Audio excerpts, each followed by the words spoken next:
Welcome to CZMA classes. आइए start करते हैं।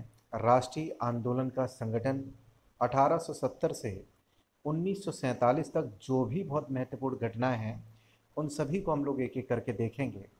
तो ये एक मार्मिक चित्र दिखाया गया है जिसमें भारत की जनता अपना प्रोटेस्ट कर रही है और अंग्रेज़ यहाँ पे आंसू गैस के गोले वगैरह वगैरह छोड़ रहे हैं। तो ये आपको दिखाया गया आंसू गैस के गोले भारत छोड़ो आंदोलन के दौरान मार्मिक चित्र है। राष्ट्रवाद का उदय देखते हैं, आखिरकार राष्ट्रवाद का उदय कहाँ से और किस प्रकार से हुआ है। तो इस लाइन से स्टार्ट करते हैं। यह चेतना 1850 के बाद बने राजनीतिक संगठनों में साफ दिखाई देने लगी। 1870 और 1880 के दशक में बने राजनीतिक संगठनों में यह चेतना और गहरी हो चुकी थी। इनमें से ज़्यादातर संगठनों की बागडोर वकील आदि अंग्रेजी शिक्षित पेशेवरों के हाथों में होती थी। पूना सार्वजनिक सभा, इंडियन एसोसिएशन, मद्रास महाजन सभा, बॉम्बे रेजिडेंसी एसोसिएशन और भारतीय राष्ट्रीय कांग्रेस आदि इस तरह के प्रमुख संगठन थे।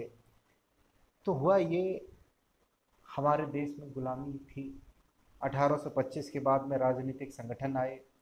उसके बाद में 70 से 80 के बीच में बहुत सारे संगठन आए जिन्होंने देश की जो आज़ादी की लड़ाई थी उसको नई दिशा दी। 1857 में क्रांति होती है। उसके बाद में आप सब जानते हैं कि भारतीय राष्ट्रीय कांग्रेस ने बहुत बड़ा रोल निभाया जब इसकी स्थापना 1885 ईस्वी में कर दी गई थी। अब पूना सार्वजनिक सभा नाम को गौर से देखिए। सार्वजनिक का मतलब होता है सब लोगों का या सबके लिए। हालांकि इनमें से बहुत सारे संगठन देश के खास हिस्सों में काम कर रहे थे, लेकिन वे अपने लक्ष्य को भारत के सभी लोगों का लक्ष्य बताते थे। उनके मुताबिक उनके लक्ष्य किसी खास इलाके, समुदाय या वर्ग के लक्ष्य नहीं थे। तो छोटी जगह पे काम करते थे, इतना प्रचार प्रसार नहीं था, अखबार थे नहीं, तो एक छोटी जगह ही काम करते थे। लेकिन उनके विचार बहुत बड़े थे। वो सभी को अपना मानते थे, सभी के हित की बात करते थे। तो इसीलिए सार्वजनिक के ऊपर यहाँ फोकस किया गया है। वे इस सोच के साथ काम कर रहे थे कि लोग संप्रभु हों। संप्रभुता एक आधुनिक विचार और राष्ट्रवाद का बुनियादी तत्व होता है। ये संगठन इस धारणा से चलते थे कि भारतीय जनता को अपने मामलों के बारे में फैसला लेने की आज़ादी होनी चाहिए। ये पहला ऐसा फैक्ट है जहां बहुत बार एग्ज़ाम में इससे पूछा गया है। 1878 में आर्म्स एक्ट पारित किया गया, बहुत इम्पोर्टेंट है। आर्म्स एक्ट 1878 में आया जिसके ज़रिए भारतीयों द्वारा अपने पास हथियार रखने का अधिकार छीन लिया गया। उसी साल बर्नाकुलर प्रेस एक्ट भी पारित किया गया। ये लॉर्ड लिटिन के काल में होता है। रिपिन बढ़िया होता है, भारत की नज़रिए से देखें। लिटिन थोड़ा ख़राब होता है। ये वायसराय है जिससे सरकार की आलोचना करने वालों को चुप कराया जा सके। इसने प्रेस के ऊपर भी पाबंदी लगा दी, हथियारों को भी छीन लिया। यानी कि बिल्कुल पूरी तरीके से भारतीयों का अधिकार ही इसने छीन लिए। आगे कह रखे हैं, इस कानून में प्रावधान था कि अगर किसी अखबार में कोई आपत्तिजनक चीज़ छपती तो सरकार उसकी प्रिंटिंग प्रेस सहित सारी संपत्ति को जब्त कर सकती है। अगर कुछ भी बोल दिया, कुछ भी आपने बोला, निश्चित रूप से आपसे कार्रवाई हो जाएगी अंग्रेजी शासन के खिलाफ अगर आप बोले। आज के दौर में भी ऐसा देखा जा रहा है कि लोग लगे पड़े हैं एक ही पार्टी में एक ही नेता को चमकाने के लिए। पता ही नहीं चल रहा है कि अंग्रेजी शासन है कि हिंदुस्तानी शासन चल रहा है। खैर छोड़िए, आगे देखते हैं। 1883 में बहुत इम्पोर्टेंट, 1883 में सरकार ने इल्बर्ट बिल, कौन सा बिल आया, इल्बर्ट बिल लागू करने का प्रयास किया। इसको लेकर काफ़ी हंगामा हुआ। हंगामा हुआ। इस विधेयक में प्रावधान किया गया कि भारतीय न्यायाधीश भी ब्रिटिश या यूरोपीय व्यक्तियों पर मुकदमे चला सकते हैं। इल्बर्ट बिल जो है वो लॉर्ड रिपन के काल में आया। अब लोगों ने कहना स्टार्ट कर दिया अब काले लोग भी क्या गोरों के फैसले करेंगे? ऐसी बातें करने लगे अंग्रेज।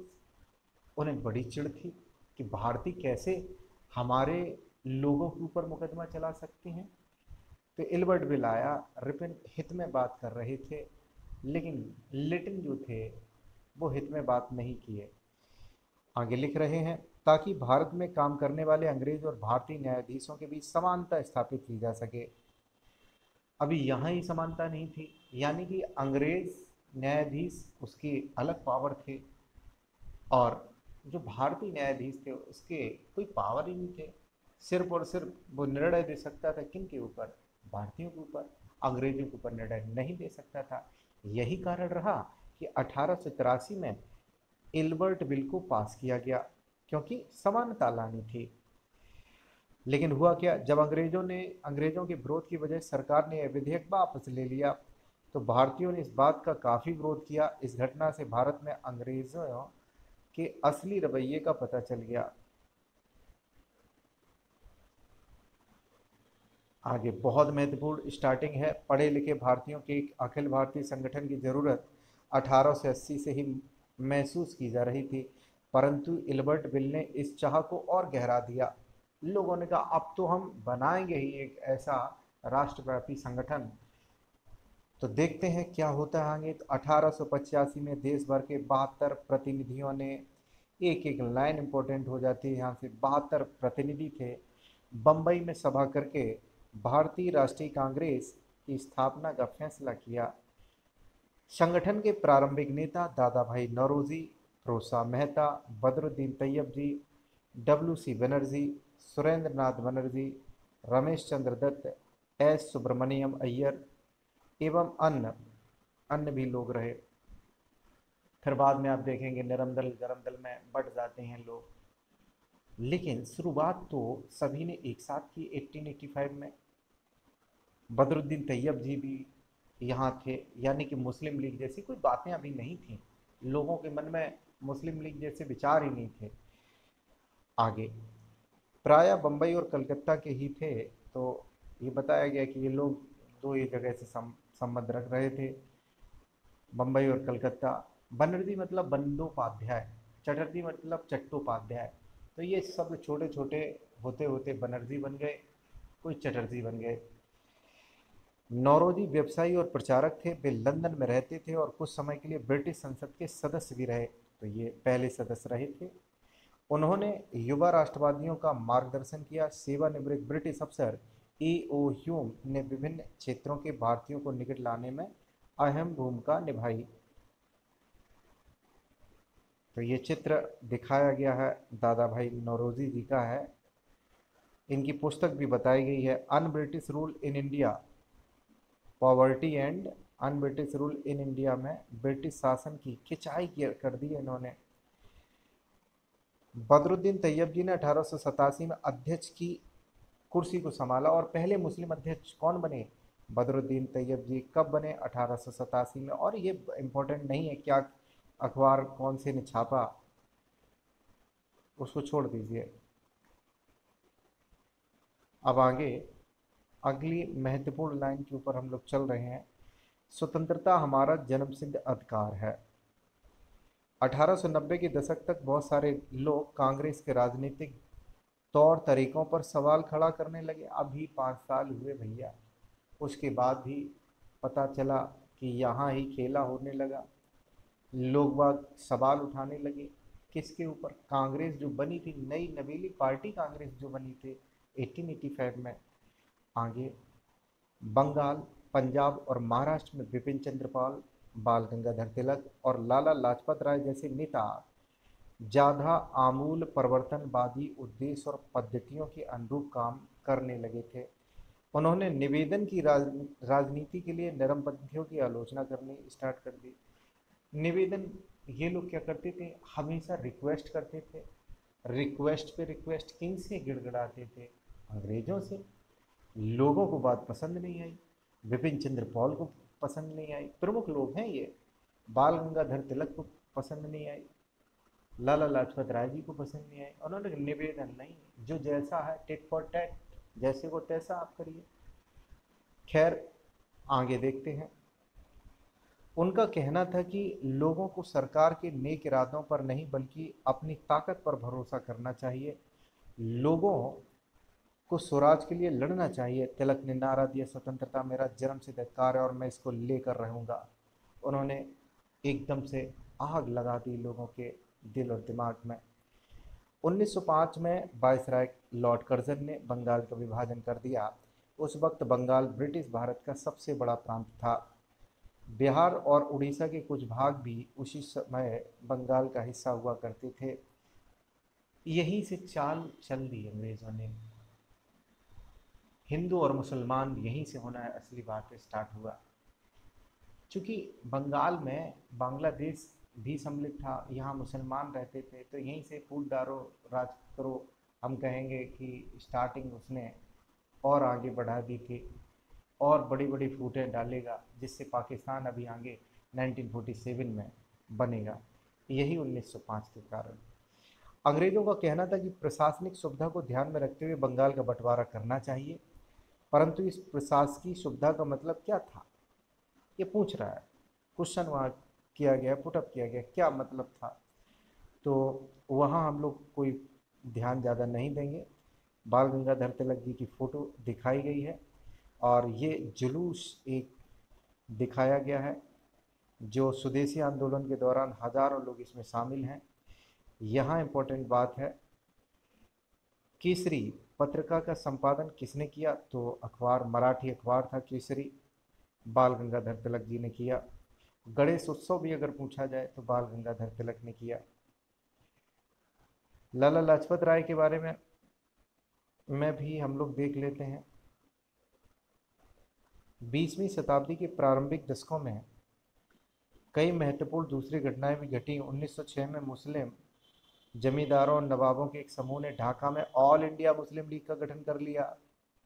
लीग ने बंगाल विभाजन का समर्थन किया। बताइए, इन लोगों ने बंगाल विभाजन का ही समर्थन कर दिया। लीग की मांग थी कि मुसलमानों के लिए अलग निर्वाचन की व्यवस्था की जाए। अलग मांगने लगे, मेरा मेरा करने लगे मुसलमान। 1909 में सरकार ने यह मांग मान भी ली। अंग्रेज चाहते भी थे कि भाई मांगो, तो हम तो देने के लिए तैयार हैं, हम तो आपको बांटने के लिए तैयार हैं। अंग्रेज तैयार थे और 1909 में वह मांग मान ली। अब परिषदों में कुछ सीटें मुसलमान उम्मीदवारों के लिए आरक्षित कर दी गई, जिन्हें मुस्लिम मतदाता द्वारा ही चुनकर भेजा जाना था। इससे राजनेताओं में अपने धार्मिक समुदाय के लोगों को राजनीतिक समर्थक बनाने का लालच पैदा हो गया। 1907 में कांग्रेस भी टूट गई, नरम दल और गरम दल में बट गई। वही आपको बताया गया। उसके बाद में इम्पोर्टेंट ये है, 1915 में दोनों खेमों में एक बार फिर से एकता स्थापित हो गई। एनी बेसेंट के प्रयासों से यहाँ नरम और गरम दल एक साथ एक मंच पे आ जाते हैं।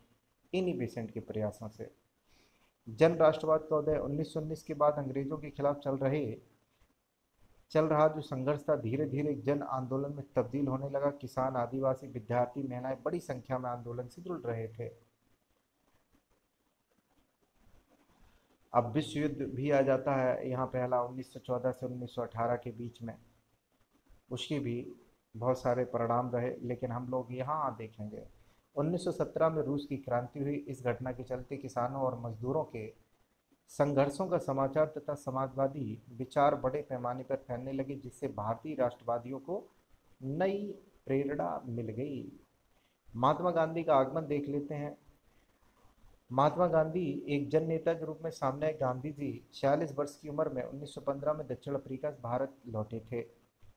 वे वहां पर नस्लभेदी पाबंदियों के खिलाफ अहिंसक आंदोलन चला रहे थे और अंतर्राष्ट्रीय स्तर पर उनकी अच्छी मान्यता थी और लोग उनका आदर भी करते थे।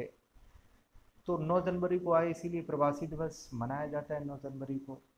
गांधी जी अपना आधा कैरियर दक्षिण अफ्रीका में ही समाप्त करके आए, वहाँ लोगों को सम्मान दिलाया। अब दूसरी पारी यहाँ शुरू करेंगे। दक्षिण अफ्रीकी आंदोलनों की वजह से उन्हें हिंदू, मुसलमान, पारसी, ईसाई, गुजराती, तमिल और उच्च भारतीय, उच्च वर्गीय, व्यापारी, वकील, मजदूर, सब तरह के भारतीयों से मिलने जुलने का मौका मिला था। ऐसे ही कोई नहीं गांधी बन जाता है, बहुत बहुत बहुत उन्होंने त्याग भी किया, लड़ाइयाँ भी लड़ी, तब कहीं कोई जाके गांधी बन पाता है। नटाल कांग्रेस के संस्थापक डरबन, दक्षिण अफ्रीका, 1895 का दृश्य है।